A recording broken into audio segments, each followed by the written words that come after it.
Magkasama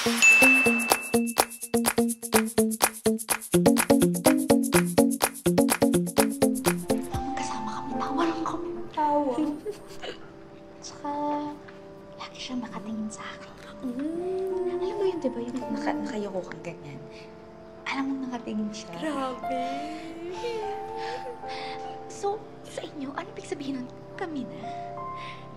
Ikay, nagsabi ba siya na nanliligaw siya?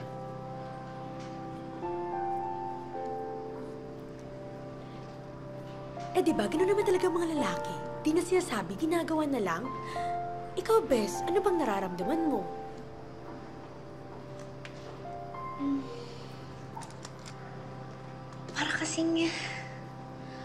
Parang kami.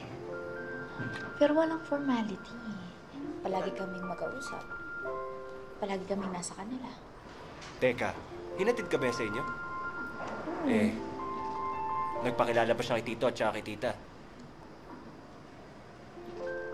Ayan tayo eh. Kung talaga seryoso siya sa'yo, di sana sa magulang mo muna nanligaw, di ba? Tapos ano? Ipag-iigib sila ng tubig at ipagwawalis ng bubong? Ang lala talaga ng kabaduyan mo. Ang sa akin lang, kung gusto mo talaga maging malinaw ang lahat, bakit hindi mo siya tanungin? Ako? Tama ba yun? Nakakaya naman. Oo nga. Dapat sa kanya manggaling kung ano ba talaga kami. Mm-hmm. Kung ako naman ang tatanungin, okay lang naman na ganito kami, walang label. Uy! Yung halimaw sa swimming dyan, namahalimaw kay Erica. Uy, kwento ka naman. Ay, ikukwento ko kasi wala naman. Parating mo sinusundo sa klase. Dinadala mo pa sa inyo. Basta ako, wala ako ikukwento kasi wala naman kami ni Erica. Magkaibigan lang kami.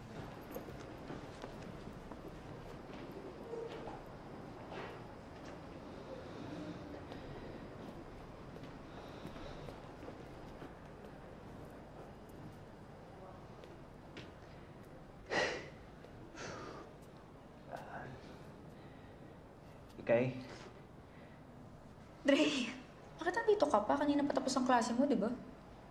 hinihintay kasi kita eh. Bakit? May gusto sana akong sabihin sa'yo. Kaso, sana huwag ka magagalit ha. At saka sana huwag ka din magbabago. Dapat ba akong matakot?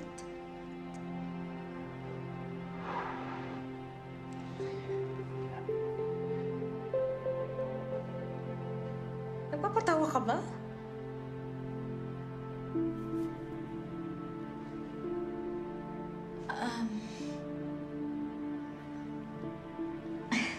Dre. Kaibigan kita eh. Kayo ni Tala, best friends ko kayo, di ba? Sorry. Ikaw sana yung huwag magagalit at magbabago.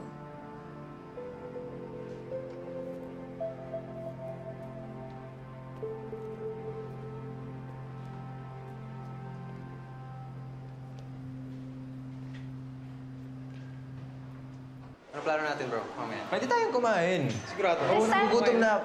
Uy, sige ah. Boss na. Sige, Erica. Sige. Erica. May ibabalita ako sa'yo. Asaya mo, ano yun? Nax, ang taas naman ng mga grades mo. Erica, ang galing mo. Nainggit ako sa'yo. Ano ka ba? Hindi.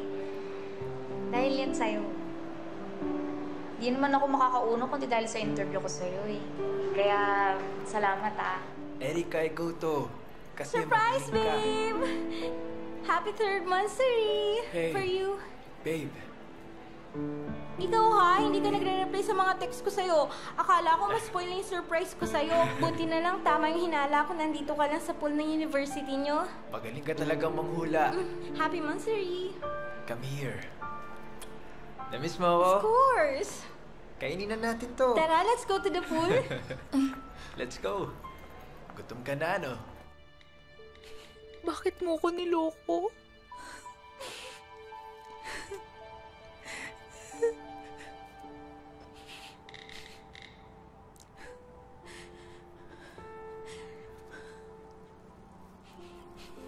Ilan ba kaming pinagsasabay mo?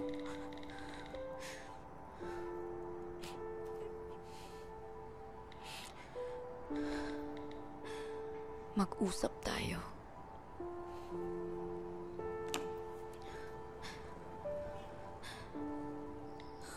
Ano yun? Anong ibig sabihin nun?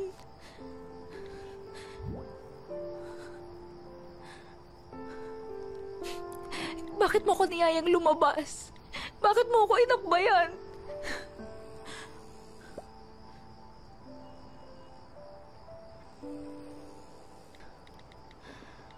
So, ano nga yun? Ano ang ibig sabihin nun? Ano ba tayo?